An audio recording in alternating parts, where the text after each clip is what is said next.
So I'm delighted to welcome back Sensei Robert Frager, who most of you were here last time, and what a wonderful session it was. You are now the record holder, Bob, for the number of biggest viewings over the year by about 200, so well done. I don't know quite where the conversation will go, but I know where it's going to start. So the big question we want to ask is, so what has love got to do with Aikido, Bob?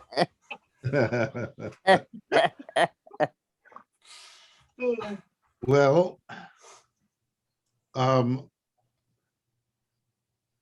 ever since watching over and over again, the American media kept replaying the rioting in Washington, D.C. of January 6th. It's as though there's no creativity on television. Some of you may have noticed that. And they just kept showing the same footage over and over again. But it really was very, very striking to me. And I started thinking about violence, which I think we tend to ignore in spite of all the evidence to the contrary. And then, of course, there's a natural tie-in to Aikido as a Budo. One could say simply the job of a good Budo is to handle violence effectively, if you will. O-sensei, and I think I mentioned this last time, O-sensei wrote that Budo wa ainari, Budo is love. And he left us to figure out what that meant. And everybody has, I think, a different take on it. In thinking about violence, I mean, I came across a wonderful saying of Picasso, which is the first act of creativity is always an act of destruction. We don't think about that. You know, that in order to truly be creative, you have to, in a sense, let go of the past, otherwise you keep repeating it. So that's one way in to say violence is part of life. Great psychologist Fritz Perls wrote a book called, I think it's Ego, Hunger, and Aggression, and he argued that aggression, the roots of the word aggression have to do with chewing, to chew your food. You do violence to what you put in your mouth by chewing it and breaking it up, or you'd starve to death. So that in one sense, violence is an essential part of life. I mean, you could swallow your food whole, but then you wouldn't digest it properly, or you choke to death. Those are two not ideal. And I'm deeply, I keep thinking of the fact that O-sensei had two extraordinary teachers who were in some ways polar opposites. He had Shokaku Takeda on one side, who was thought of as the last samurai, with all that implied. I mean, he was a warrior who always carried a weapon and used it. I mean, he was in duels. He carried a razor sharp tanto under his kimono, put in, you know, the Japanese used to wear what's called a haramaki, a belly band, which goes back to the days that samurai were horsemen. And unless you supported your belly, your kidneys and your stomach muscles would suffer if you're on a horse all day. So Japanese, including when I was in Japan in the 60s, and I think even today, many Japanese will wear this band around their belly, even in the summer. And imagine you've got this belly band wrapped around several times, and you stick a live razor sharp tanto in it.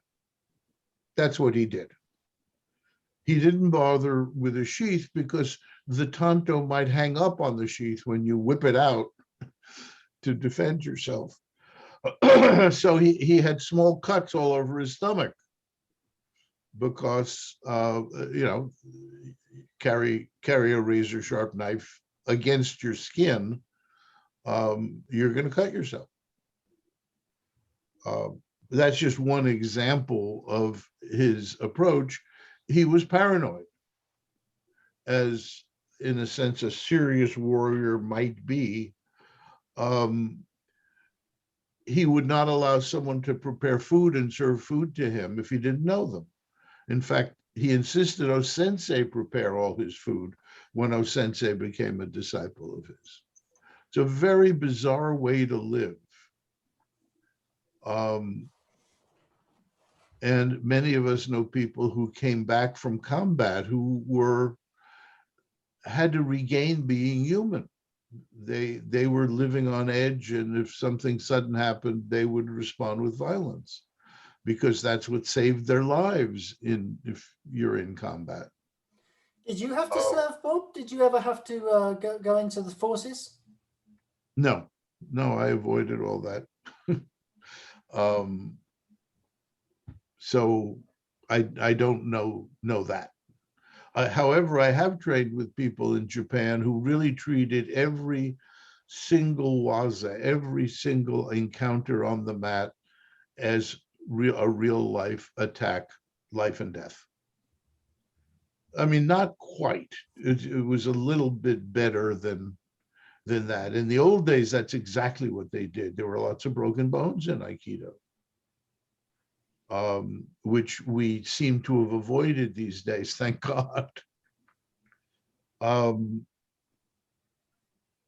there's Takeda on the one hand. Takeda was also incredibly sensitive. He could tell if his character wasn't right, and he wouldn't teach them. Even when he was scheduled to teach he went up to Hokkaido where he met O-sensei, and he taught martial arts classes, and he would say to the police chief, "No, you got to throw him out because I don't like his character."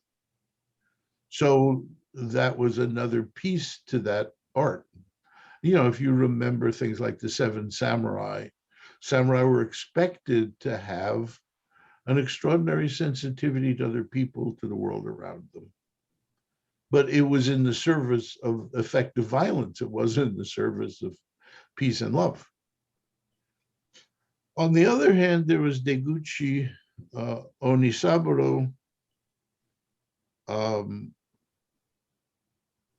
and he was the spiritual teacher to O-sensei, and he was an extraordinary spiritual teacher. There's a particular, I've had a lot of spiritual teachers in my life from a lot of traditions, and so I understand the dynamics probably more than most people. Deguchi was what's called sort of the master of sort of crazy wisdom. You never knew what he would do.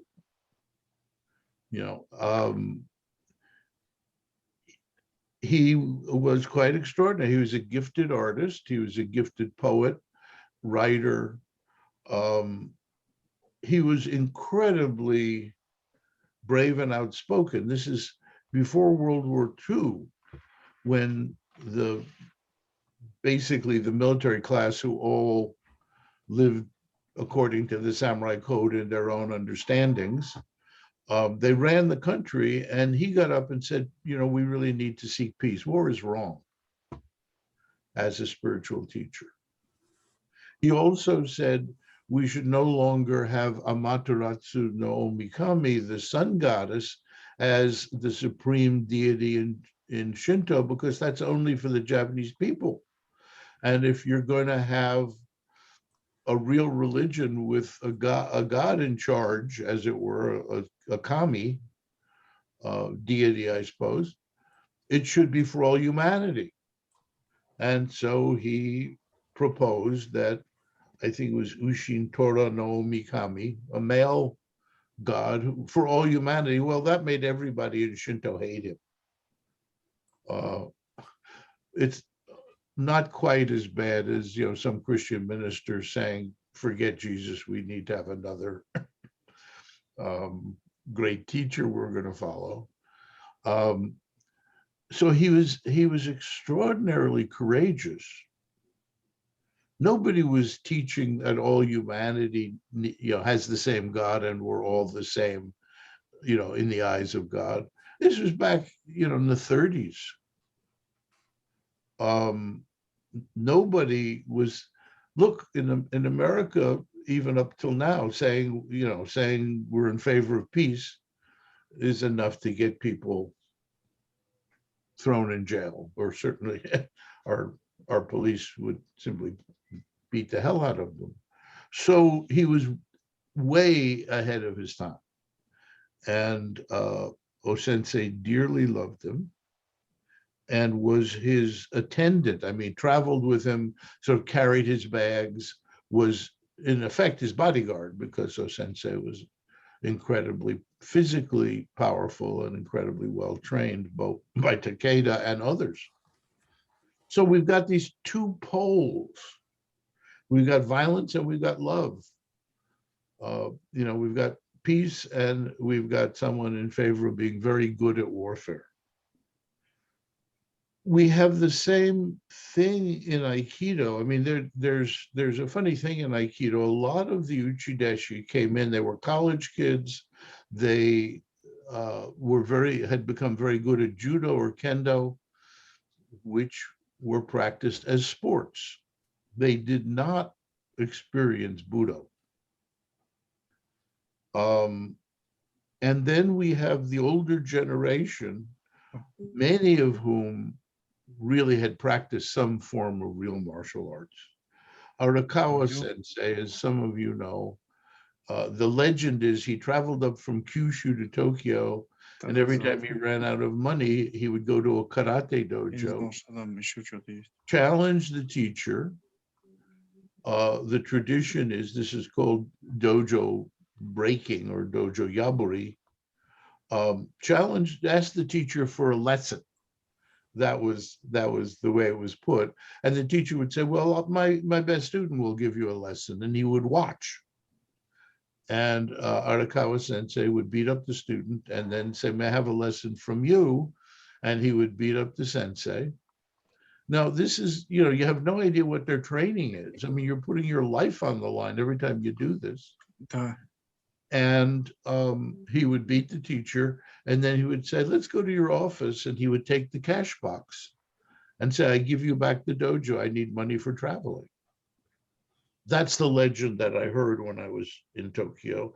I really loved Arakawa Sensei. He was a wonderful man, great Aikido historian. And his classes were dangerous because he still taught with a certain kind of martial flavor. And he would come that close to breaking your wrist or something else. But he was so good that it was only that close. His students weren't as good, and so I stopped training in his classes. I was afraid they would hurt me, not him. I'll give you one example. He would do kotegaishi, sort of like this. That was the movement. He would lead you forward and then snap back. I also saw, and I was a white belt, I didn't know, I had had training in judo and karate, but that was not much. I watched him and I thought, how nice. He's not focused on his partner the way some Aikido instructors are, almost like you're posing for a samurai movie. He would look around with soft eyes as he was throwing, and he would kneel, pinning his uke, and he would look around very softly, as though to say, any of his friends want to try something? And then I noticed the poor uke was choking. He's going, ugh, because that was Arakawa's hand in his throat, pinching his air off. And yet Arakawa Sensei was going, oh, I mean, it's a very effective martial attitude, which I never saw quite that way in the other senior teachers. There was often more martial focus or something else. So he was a great martial artist, but for you, was that Aikido with love? No. Well, yes and no. I mean, it was Aikido with effectiveness comes first, but I don't need to make a show of it. So in some ways, I think he was very confident of the effectiveness of his Aikido. Again, the legend was someone asked him, "Oh, Sensei, I hear you studied karate." He said, "Yes." He said, "What school?" And he said, after a short pause, "Many schools."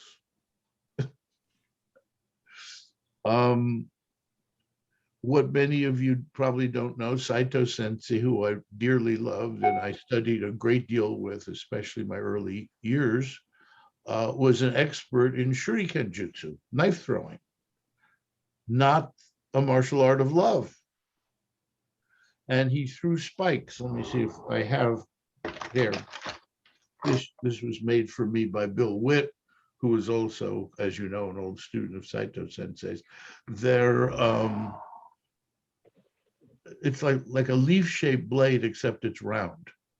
The classic ones are actually octagonal. Bill just turned this out on a lathe. And Saito Sensei told me that I was very skinny when I was a kid. He said, "Gee, when I was in Aikido, they used to beat me up," which was so hard to believe. And he said, so I learned shuriken jutsu, and I learned this style, Negishi Ryu. And he initiated me into the Ryu, which meant I signed his Kippan, the book of his Deshi, his disciples. The name before me was someone named Chiba. The name after me was Bill Witt. So it wasn't everybody that studied with him. And when we threw shuriken, the way he threw it was the spike would go in like you drove it with a mallet. Perfect 90-degree angle. So that was in his background. Tada Sensei's family were old martial artists. I think it was either spear or archery. I forget which. I did meet once Tadashi Abe, who some of you have heard of, because there are legends about him. He went to France in '52, and he was scary. I mean, just having tea with him sort of scared me. And he was known for like getting drunk and getting in a fight in a bar and then sobering up by beating up the gendarmes who came and walking home. I don't know if that's true. These are just legends, I was told, but he was clearly a martial artist of that particular variety. So many of our Sensei students came from these other martial art backgrounds. And it's often said that many of those people sort of, when asked what Sensei was talking about, we just kind of shrug their shoulders and say, I don't know, and just get on with practicing their martial art. Do you think that sowed the seeds for why maybe not everybody feels Aikido is about love? I think it's very difficult to overcome the tendencies in a culture that has deified the samurai, really deified effective killing skills. There's a famous saying in Kenjutsu, one cut, one life. If you do anything else, it's just absurd. A real martial artist has to be that effective. You could translate that as, one waza, one, and everything is over because you have pinned or hospitalized or killed the person you're dealing with. That's a brutal approach. On the other hand, I remember showing Aikido to my Sufi teacher, first time I'd met him, who was Turkish. I come from a Turkish Sufi lineage, and he was a huge, powerful man. Someone commented, an old friend of mine said he had the largest hands he had ever seen on a human being. And he was from two old warrior lineages. And he watched me, and I did a quote spiritual Aikido, soft and easy, because I didn't know he was a spiritual teacher. And the first thing he said is, well, a real martial art, you have to be able to stop someone cold. You sort of one technique, and it has to be over. Otherwise, it's not a martial art. You have to be able to stop violence instantly. You have to have that capacity. So that's how he saw it. It wasn't violent versus not violent. Is if you're going to do a martial art, be effective so that you can save lives. You can stop violence. And that was a whole other approach.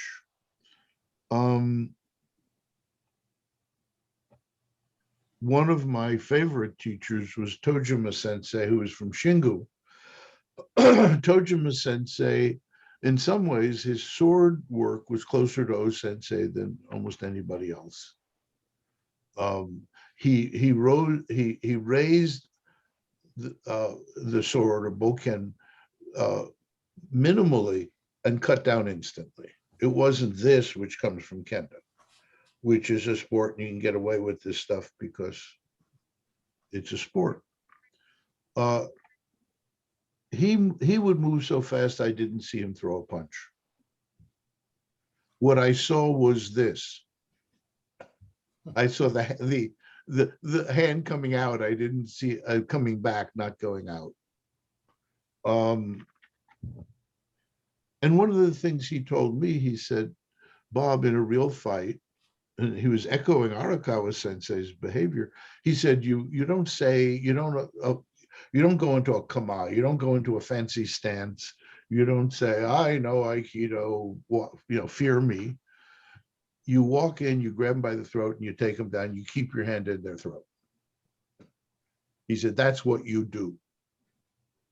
Simple and effective. And he did it once in the dojo. Someone tried to attack him in the middle of him demonstrating a technique.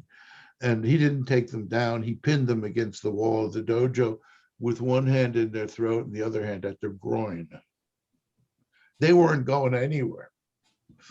And what Tojima Sensei said is there's Aikido in the dojo and there's real Aikido, which is Aikido applied to dealing with real attacks, to Aikido in the street, if you will. So that was another approach, that in the dojo we learn fundamentals that can be applied. And I found, especially in demonstrations when I had multiple attackers, I did movements that I had never trained in. But someone came at a certain angle, and that was what I did as a response, which is a taste of Takemusu Aiki, I would think. So let me just stop you there and ask another question. So you've talked a lot about these guys who are incredibly proficient martially. So for you, is that practicing Aikido to be very proficient with martial technique, or is there something else that makes it Aikido for you? Well, yeah, this was a long prologue to what I want to say, which is, I don't know. Let me, the tendency is to want to resolve things and say, it's this, not this, this is lesser, this is more important. Normally you get all the critiques of Aikido as the martial is more important and Aikido is lesser. Some you get spiritual teachers who say the spiritual is important, the martial is lesser. I remember from my studies of yoga, and I spent years meditating, there's the notion of friction in yoga, that discipline causes friction. I forget the Sanskrit word, it's been years. And it's the friction that does it, that develops you. It's not, it's not meant to be easy. My old Jungian analyst, whenever I would, deal with trauma and pain in my life, he would look at me and say, Bob, you see, don't run from the pain. That's what develops your soul. He knew me very well. But I really think somehow we're called to take the two of them and not solve it, but stay with the paradox. How can I think it's easy relatively to say, well, when somebody's throwing a punch at me, especially if it's only in my stomach, not at my face, I can stay calm, I can move. That's relatively easy. And we can build on that and get better and better at staying calm with better attacks, with more challenging attacks. And perhaps one way to look at Aikido is it's challenging our ability to handle simulated violence. That's not a small thing at all. But again, we lose it if we don't rub these two together. Sure. There are too many, one of the things I learned in Japan was when you attack, you really attack. You couldn't get away with, and that's what became in the West typical. They're really good fake attacks.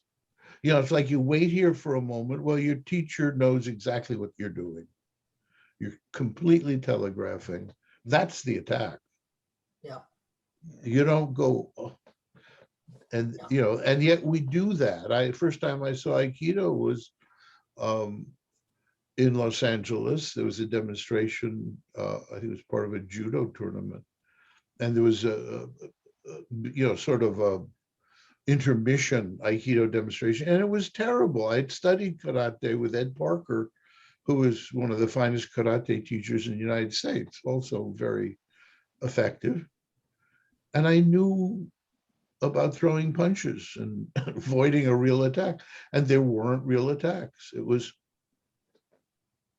and you can fake it by going telegraphing, and then with a big ki, it sounds like you're really attacking, but it's not a real attack.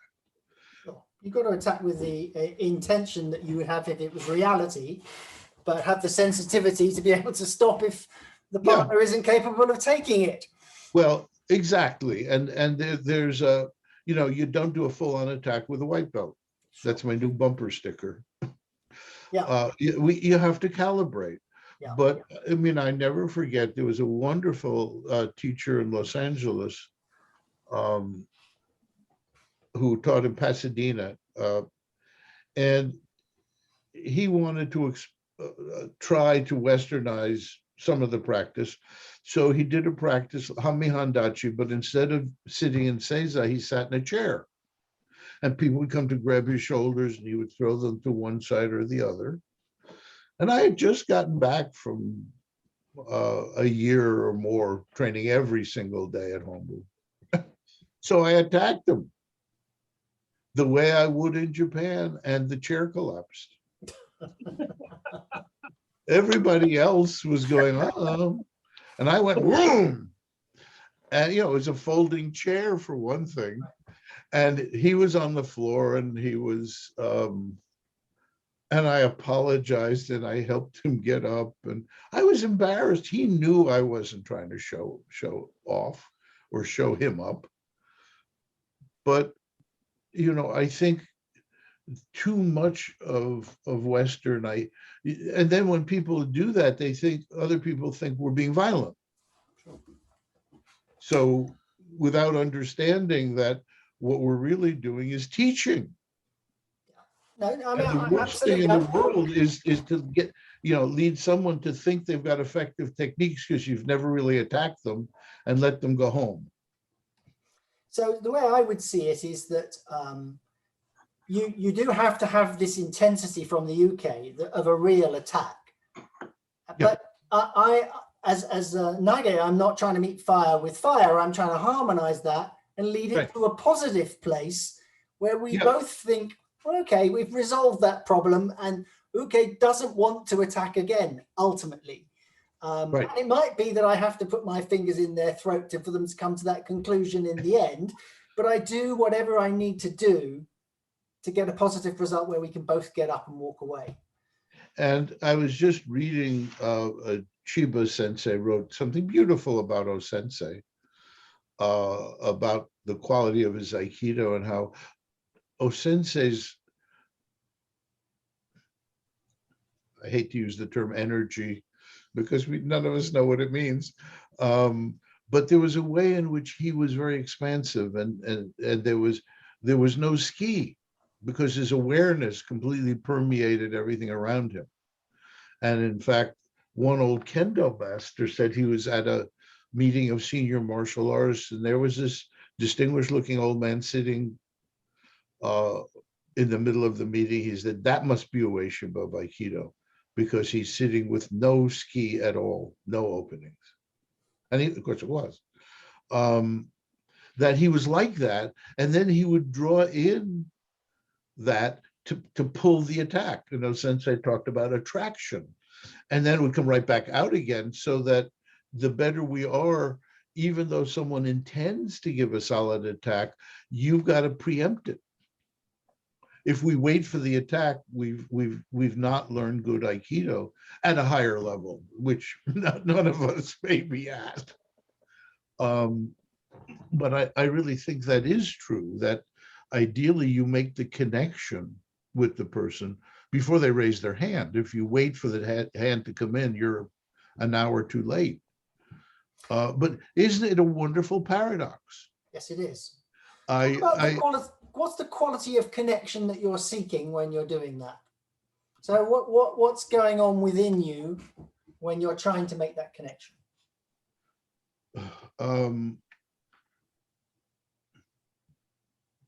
The physical analog would be this. And it was interesting because O Sensei would call out ukes like this. He didn't do it like that, because that would have, who would attack him? Come on, run into this. But it was a combination of yin and yang. It was sort of like let's see, like this. That was in the movement. I'm doing this, I'm exaggerating it, but the way he reached out was sort of inviting you in. But yet there was this yang connection. He's inviting you in, and of course the yang connection, the both of them were working all the time. Right. And by the way, when I trained in Shingo, we used a lot more atemis than people did in Tokyo, which you don't see too much, but it was partly because Hikizuchi Sensei was such a marvelous martial artist. I remember having a conversation with you where you talked about heart hara and working from the heart, which was not something that really I'd heard anybody else talk about on the mat, but I realized as soon as you talked about it that was really important, that you kind of had this open-hearted, warm feeling. And I wonder if that is a natural part of what O Sensei was doing as well. I think so. I absolutely think so. And I know some of you, I'm looking at you, Paul, have studied anatomy and embryology far more than I have. And I find it interesting because I've had friends who are somatic therapists of various kinds, that as the embryo develops, there's tissue that forms into the heart and also forms into the arms and hands. So there's a fundamental deep connection between our arms, our hands, and our heart. And if the heart caves, the arms slump. If the heart opens, the arms open. How lovely. I learned this, believe it or not, from a wonderful Indian guru who taught yoga, taught meditation and other practices, but was a master at Indian staff. I forget the name of Indian staff because I'm old and I don't remember anything. But It's an unbelievable weapon. I mean, we're so used to the Japanese or Chinese tradition, we often don't know what else is out there. Lathi, L-A-T-H-I, bamboo staff, 6 foot long or so. And you begin to practice with a stick or just bamboo. And when you get really good, which takes a lot of practice, you fill in each end of the staff. You melt lead and you have lead at each end of the staff and cap it with a steel cap. So you've got a flexible bamboo with a insane snap at the end of it. The other thing that Lathi does is the practice never stops moving. It's not and stop. And there are strikes and blocks, sort of like some of the Chinese arts where you're blocking and striking at the same time. Wing Chun is a great example. And so he taught us a little bit, and there's sort of a 4 move, an 8 move, a 16 move. I mean, it's incredibly good. One of the ways, little graduation exercise, you stand there in the village square and have the kids throw rocks at you and they don't hit you. Or they throw sections of bamboo, which is probably easier. And what he said, which I'd never heard before, is move from your heart chakra. Use your heart chakra to power this, because it's all, it's all hands connected with heart. It doesn't go out there. Sure. It's all fairly tight, So or at least as much as I learned about it. So it may be an obvious question, but I think it's worth clarification. So what's the energy of the heart chakra compared to what we might term the 1 point? What's the difference in the quality? Oh, Quentin. I'll tell you something.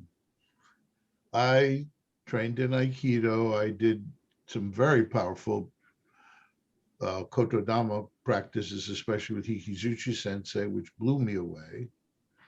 I learned a tiny bit from O-sensei, which I wasn't good enough to understand what he was really doing. But I also studied for over 10 years in the yoga tradition with breathing exercises and a certain amount of hatha yoga. I had a couple of years of Reikian therapy, working with that energy in the body. And I've now had, let's see, oh geez, I became a Sufi student in 1981. So it's exactly 40 years. How time flies. Those are all different quality energies. I mean, that's the best, there are different theories, but my experience is they're different qualities. I remember doing these powerful breathing exercises in Reikian therapy, and I went, oh shit, this is exactly what Reich describes, which I'd never experienced, so I didn't know. And again, something else happens when I do an hour of chanting and movement in the Sufi tradition. So it's all different, which I find amazing. I mean, the Chinese talk about 5 kinds of energy, but I think there are many more. And I believe intention and tradition shape a practice. And it just, my own, and I don't know if anybody has been lucky enough to have that much experience of those many different disciplines. But that's what struck me, is they all are different. So I've got to ask you this question. So often people describe Aikido as a spiritual journey, but it obviously wasn't enough for you. And you've already said that you've had quite a few spiritual teachers in your life. So why did you keep hopping from one to the other? Was it because there was a lack in the one, they didn't satisfy what you were looking for? Or it's just, what was it? That was mean. You're mean, Quentin. I'm not coming back. That's not true. I love you all. And this may sound insanely arrogant. I think God put me on all these different spiritual paths to learn something. It wasn't my choice. You know, I was introduced to yoga and the meditation tradition of India by one of my fellow Aikido students who I met at Hombu Dojo, who told me about a teacher he had studied with, Yogananda, who, you know, his teachings are all over the world. And I began doing that practice in Tokyo. And I did that for 12 years, every day, every night. And it left me. I mean, that's the best way I can describe it. As someone who did that, it's again, twice a day, which is what the practice is, generally several hours of practice once a week. It left me partly because there were a lot of other things going on in my life, emotional changes and etc. And then I started studying with another yoga teacher named Swami Radha, and a Zen master named Ju Kennett Roshi, both of whom were women, and who studied, one in India, one in Japan. And they were like my older sisters. They weren't quite my spiritual teachers, but I learned a great deal from them. And then I started my school, which we invited a lot of spiritual teachers from different traditions, whom I got to know. And that included Hasidic rabbis, Christian mystics, Native American teachers, you know. Now, I invited them because I thought my students should be exposed, but probably underneath all that, I wanted to be exposed to all that.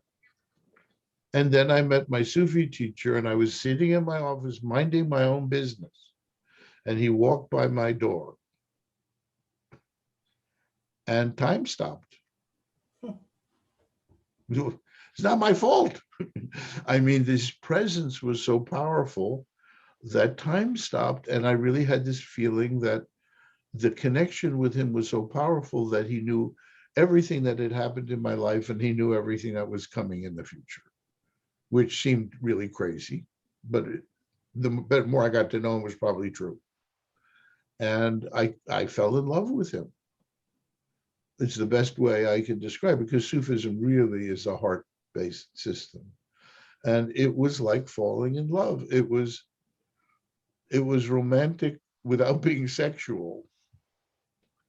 I mean, he was this great, powerful Turkish man. I loved his personality. Wisdom was incredible.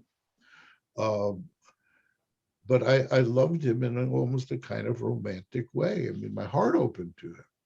And I trusted him with to be the guide to my spiritual life. And then he went back to Istanbul, and he turned me over to one of his disciples in the United States. And guess what? The martial arts never leaves me. My new teacher, who again, it was an elder brother, he was a heavyweight Turkish wrestling champion when he was younger, won a Guggenheim Fellowship, which is a top American fellowship as an artist, and was a professor of art at an American university. I mean, it's a perfect match for me. And it was, you know, but these things found me. They really did. So I consider myself sort of an experiment that the universe tried out. What if we put this guy on all the spiritual paths and see if he learns anything? So for me, you know, there are a number of things that I've played with that I felt were related to Aikido, not to the depth that you did on all of these things, and I always found that they informed my Aikido, and I brought what I learned from these other arts back into my Aikido. Yeah. So how have these things informed your Aikido and transformed? Well, since it's been now 40 years in Sufism, and it's current, it's really holding things in your heart. I mean, really keeping your heart alive.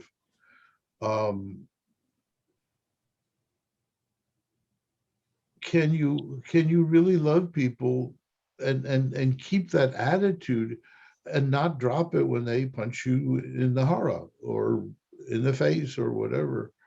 Now it's interesting because every once in a while, my Aikido tends to be relatively soft.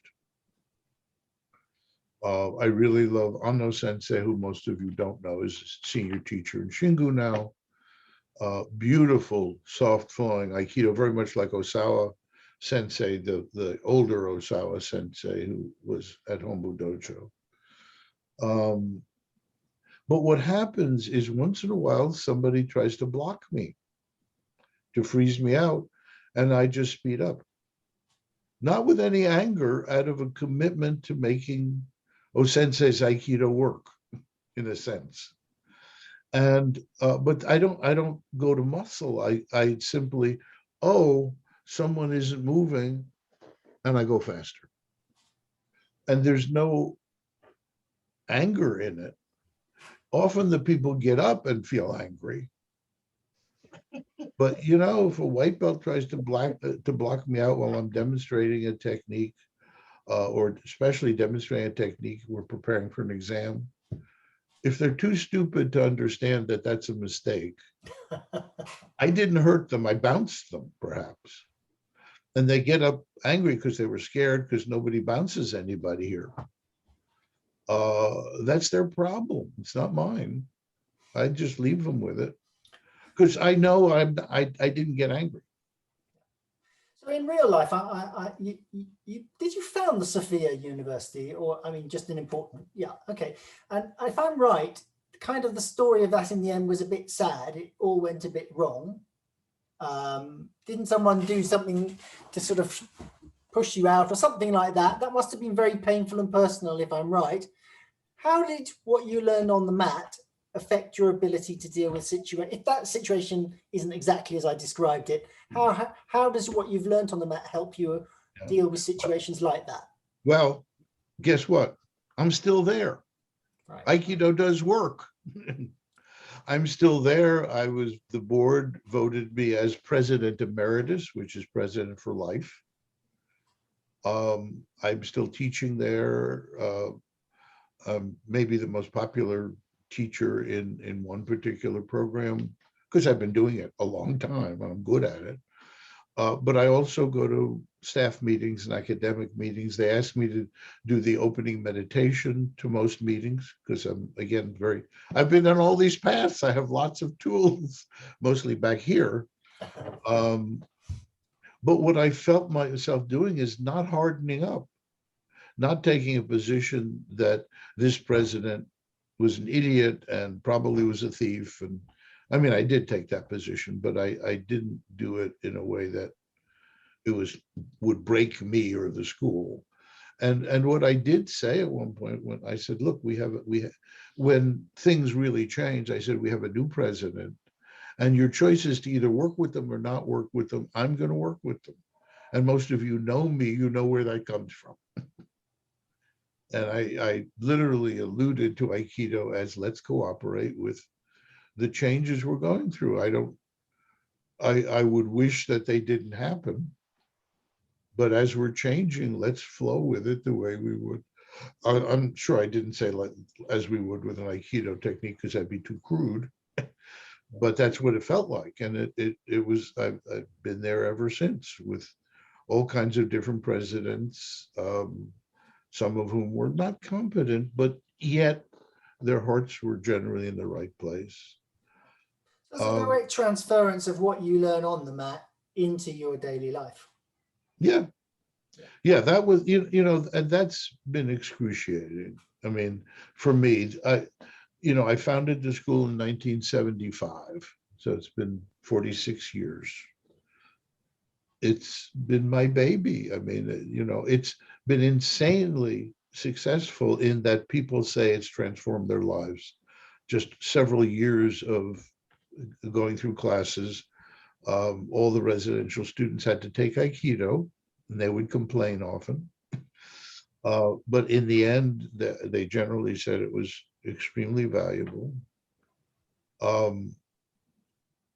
And it didn't die. Students still get transformed. It's still a powerful transformational technique. It's a bit like Aikido. Look at all the styles of senseis, and some of them are brutal, and some of them are half-trained, and some of them are insane egotists. I'm not mentioning names, but it's true. We have that whole range. And yet people get something out of Aikido. It's built into the technique. I mean, I think Sensei put something into Aikido that we get by doing the practice. It's built into the way we blend, the way we enter and turn. It's built into the way we do a riminage or kotagaishi without the desire to harm, without the snap. Yeah. So this is a difficult question, which many of us are wrestling with. So it seems to me that all the things that you're talking about perhaps have never been needed more in the world than they are now. And yet we find Aikido struggling to generate new bodies on the mat. Yep. How do we solve that dichotomy? Do you have any views? Well, you know, there was an article in Aikido Journal about that, about how it's, you know, it's numbers are declining, and it was good data. It's hard to argue with it. And, you know, when I started thinking about violence, I realized that Aikido is one of the only things I know that is an antidote to violence. You know, can provide experiences and techniques to help cure that. See, I went back and I read Freud writing about the death principle. Most of Freud's deep, dedicated disciples ignored it because it was too frightening, probably. But we have something in Aikido, you're right, Quentin, that's priceless. And I think part of it is we probably, you know, and it would be an interesting thing to do, to have a conference on Aikido as antidote to violence. Because I completely, you know, it's like I deeply love Aikido. I spent my life practicing and teaching it. And I got a whole new appreciation as I started looking into violence and the problem.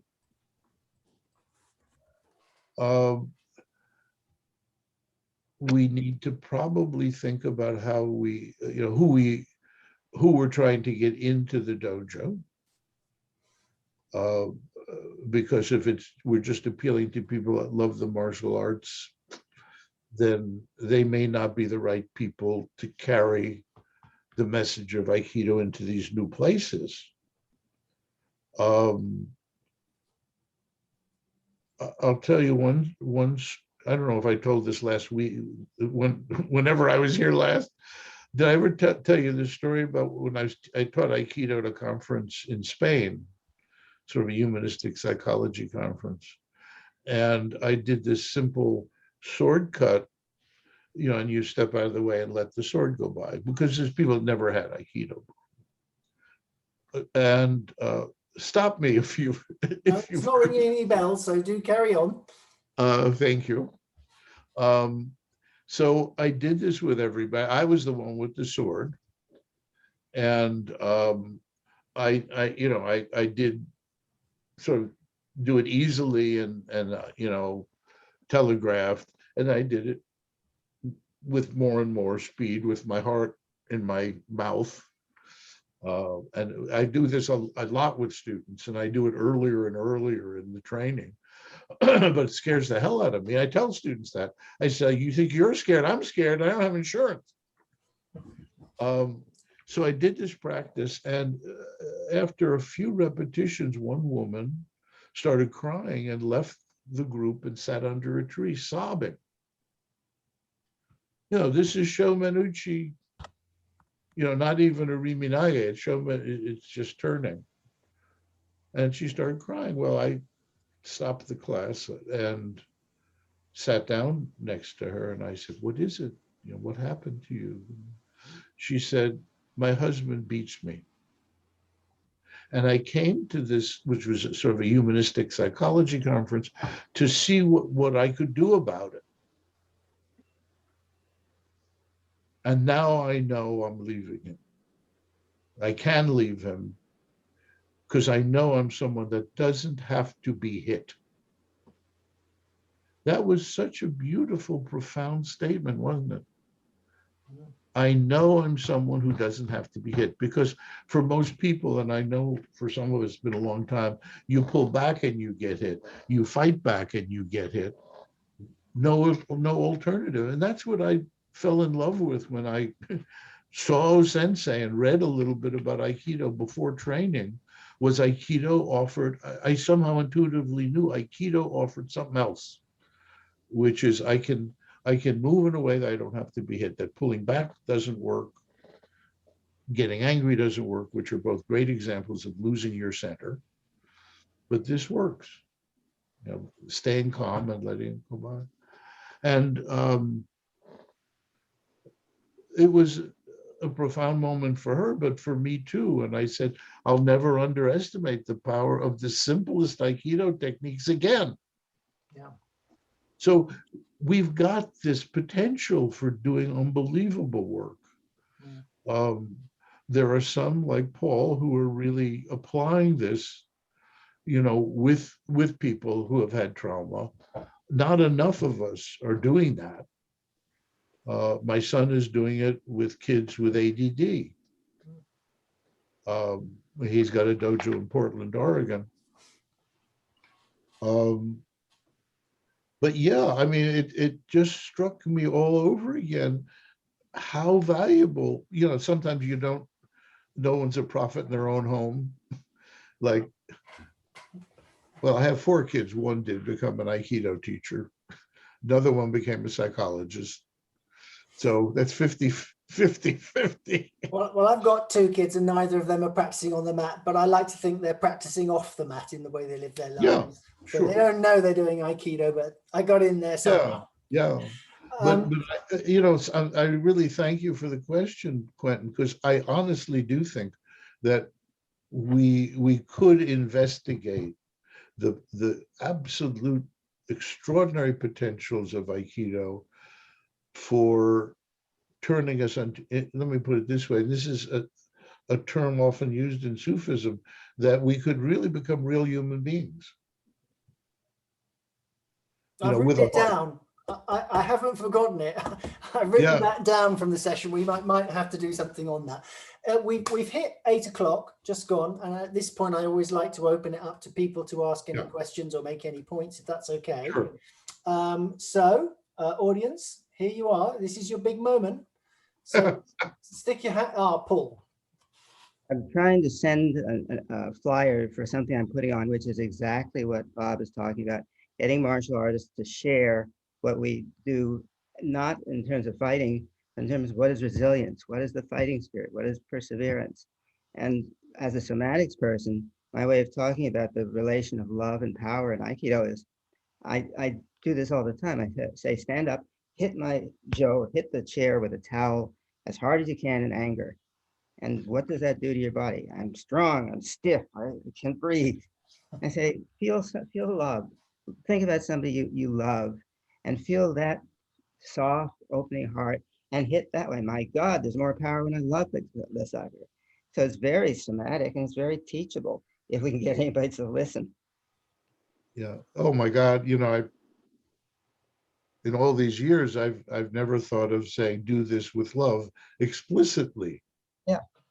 Well, they don't know what love means, so I give them concrete things to do. Generate this feeling in your body by doing something that works. I can see when it works, and I say, now hit with love. I had one woman who was totally opposed to power, and I said, okay, hit my Joe as hard as you can. And she did. She was angry and she didn't like my power, etc., etc. Then I put myself in an obvious state of gentleness, kindness, love, and I hit her jaw and cracked it in half. She said, well, if I can hit the son of a bitch that hard, I'll love him. That's wonderful. Yeah. Well, one thing I found, I've worked a lot with Musashi's 5 rings, and I go through, each of the rings. It's amazing how many different Aikido teachers embody one or more of the rings of Musashi. Like Saito Sensei is pure ground. He's got the body of a football player. And he loves basics. and on and on. I mean, we've got some people like my old teacher Tojima Sensei, who moves so fast you can't see them, which is fire. And when I try to get students to experience fire, the interesting thing is they can't. You know, they go, ugh.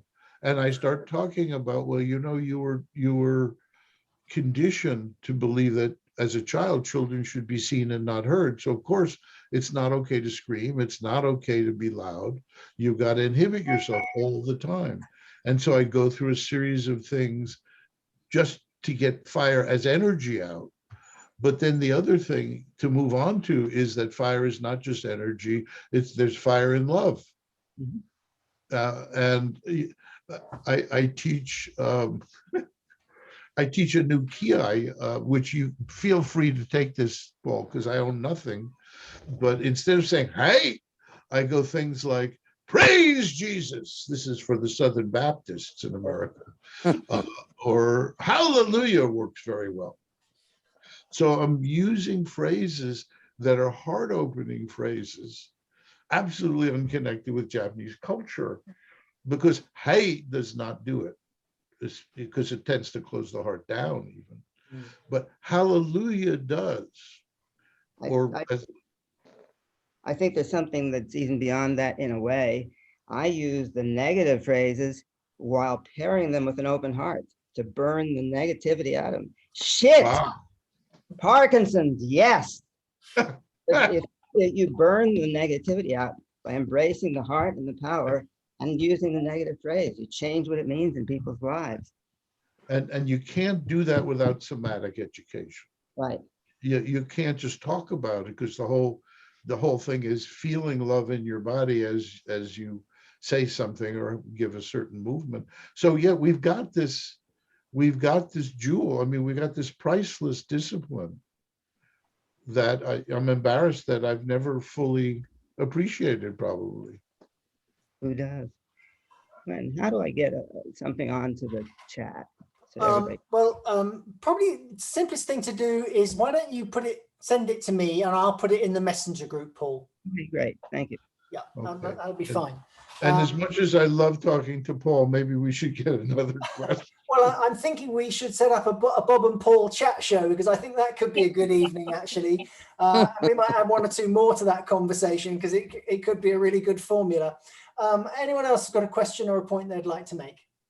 Vitaly. Yeah, finally, I've got a chance to talk to you. It's the third time already enjoying this talking. And just what I wanted to say, that actually everything I heard from you is really resembles in my heart. And I want to say, I also didn't choose to get MS and to be stuck in a wheelchair.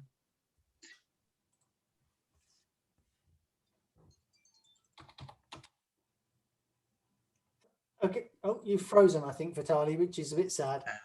Oh, have you unfrozen? You've unfrozen. Did you have any more you wanted to add? Yeah. Okay. I just right now we are together with my teacher, with my sensei. We're working and we're trying to put together a program for people with disabilities, and to organize even a kind of a grading system and bring up to Hamburg. And one of the things we want to do is to get all direct students of all sensei to say some words to the people like us. And what we're trying to do, yeah, all sensei was saying that Buddha should always develop and evolve. And it was said that it should be used as a step for developing. To do it, not to use it as stepping stone, but rearrange the stones and to get a special program for people like us to enjoy that. And we're not trying to apply only martial arts, but we want to use aikido as a driving force for development of the people like us. Because some of us are not thinking about martial arts, they want to do something and to get developed. And so it's very important to use what we have in Aikido Oh, to give it to people. that's a wonderful challenge. I had one teacher when I was a graduate student who looked at our graduate class and he said, you know, you guys think you're so smart. You know, the graduate students at Yale are really better at experimental science. Their statistics is better, et cetera. We all got upset. And they said, but you know how to ask good questions. And he said, the secret of learning is to ask the right questions, because a stupid question will only give you a stupid answer. A smart question will lead you toward a smart answer.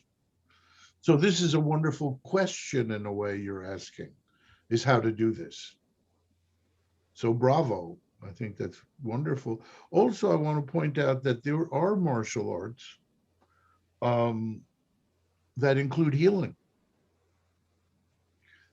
In Japan, there are a number of martial arts include bone setting. Well, guess why? Because if you're talking about jujitsu, people get joints dislocated or used to. In China, a Chinese doctor would study Tai Chi as well as acupuncture. And I've had my acupuncturist, his mother and father, who are elderly now, both still practice. And he said, oh yes, my mother can still kick up to here in her 80s or 90s. So there are, it might be helpful for us to look at some of those alternatives where people haven't separated healing and martial arts. And again, Tai Chi, I was lucky enough to study with a master Tai Chi teacher, and he would say, well, you do this, you straighten the leg so that chi flows through your body up from the ground. And if you're fighting, you keep that leg bent so you can move faster. So it's both there, interestingly enough. And that was in Terry's Aikido, wasn't it? I mean, he did Kiatsu. That was quite a big thing that he taught. Dan, did you have a question? I did, yes. You come Bob, closer. Bob, thank you very much indeed for joining us. You're welcome. I just have a question going back to the two teachers that you said Sensei had.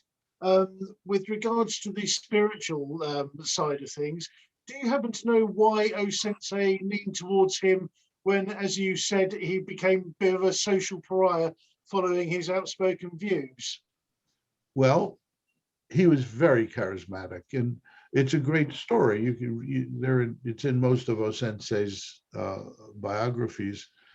Sensei's father was very ill, fell ill when he was in Hokkaido, and their home is Tanabe, which is at the southern tip of the Honshu Island, and he's up north,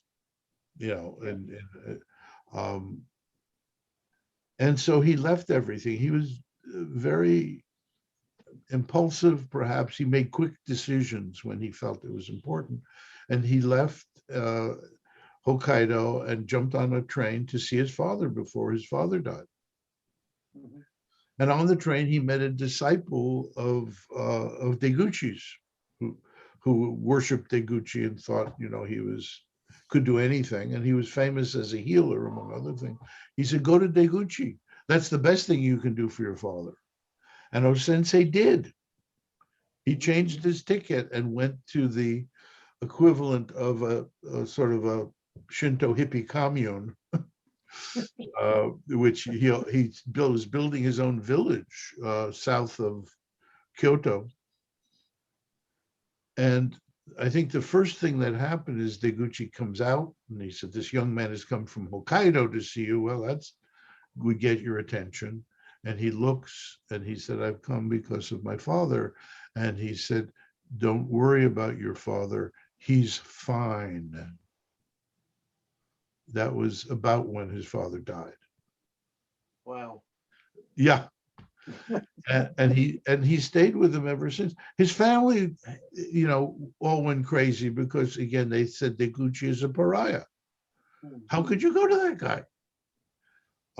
And he just defied all of them and moved in. to this city of the followers of Deguchi. And by the way, Onisaburo was a name he took because people hated him, and Onisaburo meant as a first name. It was roughly means demon. Oni is demon. So he said, "Yeah, you know, I'll call myself a demon." But I mean, his poetry was incredible. His calligraphy are probably some of the most expensive calligraphy in Japan if you want to buy it. They threw him in jail for 12 years, and Wow. he experimented with pottery. So guess what? His pottery are all museum pieces now. I mean, he wrote that creativity and art and religion, spirituality are the same. And he did that in his life. So he was an amazing, inspiring teacher for O-sensei. O-sensei went with him to Mongolia because he said, I can't do what I want to do in Japan. I really want a world religion, teaching peace. And he said, maybe we can make a world headquarters in Mongolia. Well, they got captured and almost shot by a firing squad. It'd be a wild movie. But he was that close to Deguchi. I mean, they literally faced death. They were, in the same prison cell together. So Deguchi had an amazing effect on O-sensei. And I never heard O-sensei talk about it or write about it, which he may or may not have. But I know from my own experience with different spiritual teachers, it really does open your heart up. It does change the way you see life. And I'm sure that happened with Deguchi. And unfortunately, if you haven't had experiences with that kind of inspiring human being, it's sort of like, well, it's hard to describe. And unfortunately, many Aikido teachers haven't had it. And so for them, the only model is martial arts. Because spirituality, until you meet a real teacher, spirituality is sort of abstract and vague. Okay, anybody else? Thank you for moving us along. I can go on. Bob Sensei, great to see you. Been a while. Hi, yeah, nice to Jamie. see you. Yeah, really good to see you. Yeah, there's so much I'd love to talk to about, somatic psychology, Aikido, Sufism, whirling, all these things. But I want to ask you a different question. One of the things I find hardest in daily life and applying Aikido is in dealing with, we'll call them right wingers. Seriously, I mean, it's really difficult. People who just kind of don't even share a basic sense of reality, of truth, and are willing to just distort every word and everything. So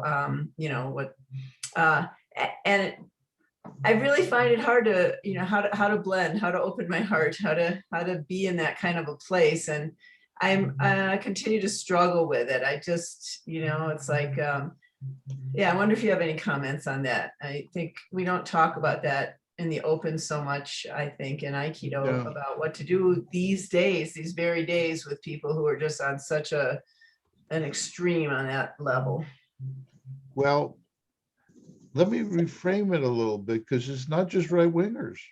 It's the people that beat up Chinese ladies. They're not necessarily right wing. In fact, most of them are African Americans who are not likely to be Republicans, although stranger things have happened. But I mean, we have violence in so many different places. Yeah, absolutely. And I'm still looking at this business about, that Freud wrote about violence, and it got mistranslated, not understood. But the interesting thing, you'll love this, Jamie, in particular, It was a woman who wrote the first essay on the spirit of violence, not Freud. He gave her a footnote, which is better than most men, especially back then.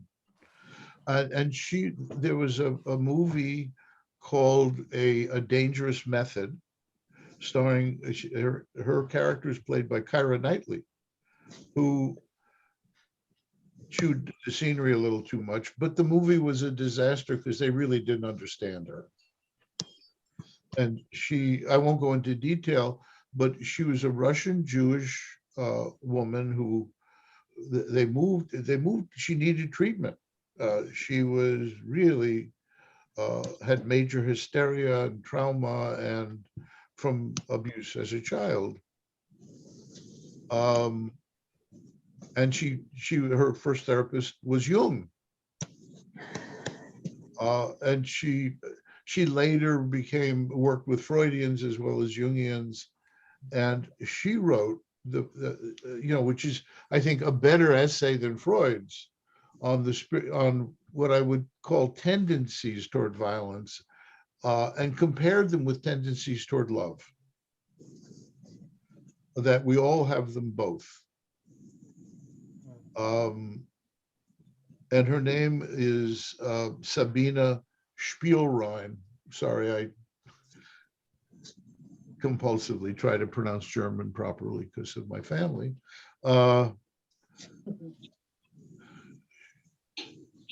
It just reminds me, I'm going all over the place now. Because I don't have enough to do, I started another business. I've started a publishing company with a dear friend of mine who is the best editor I ever worked with in years of publishing my own books. And our first book, I just read part of the manuscript and I cried on every single page.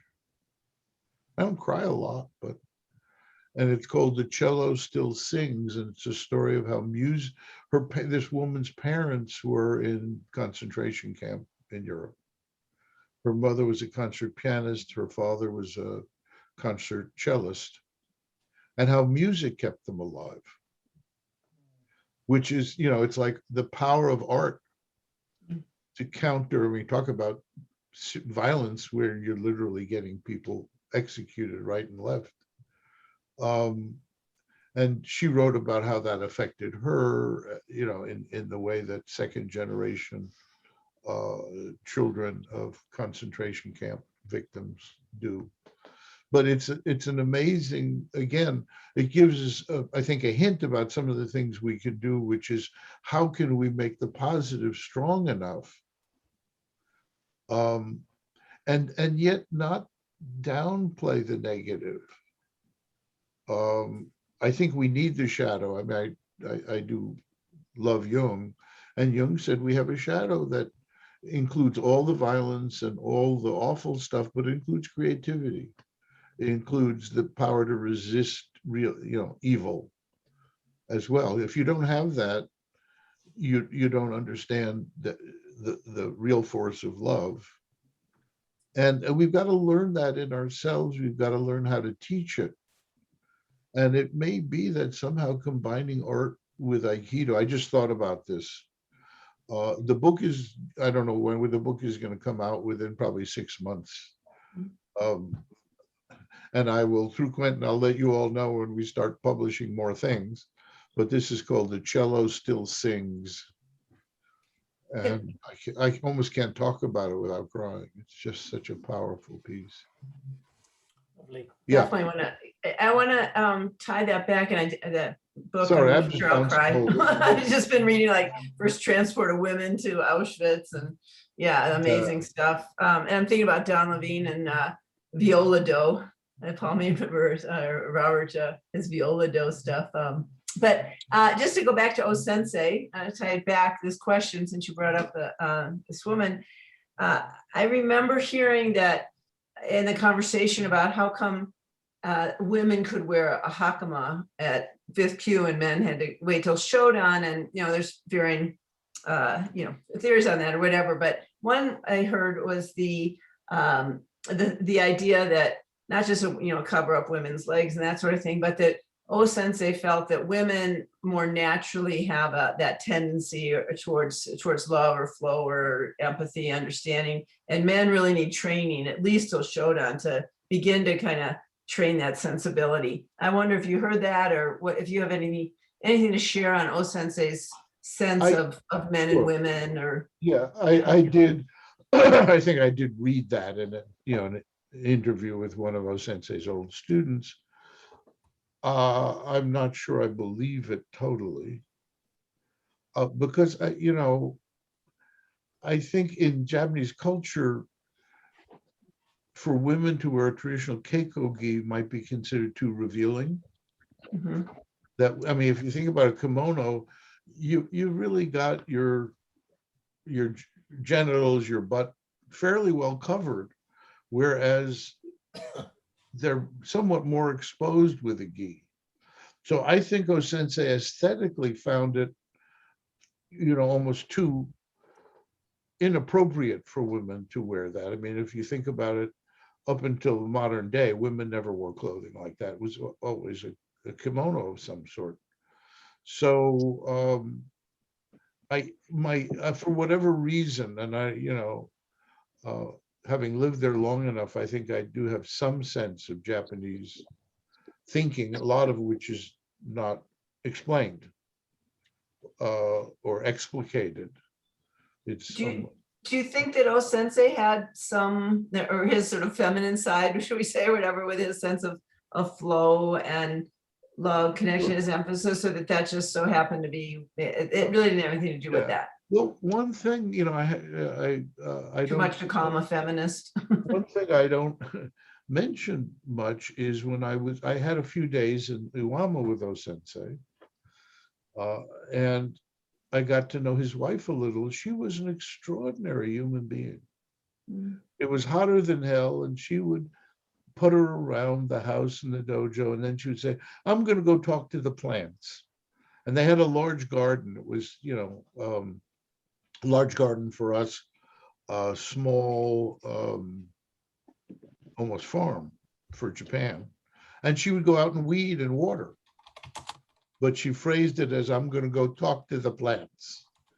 And they had this wonderful relationship.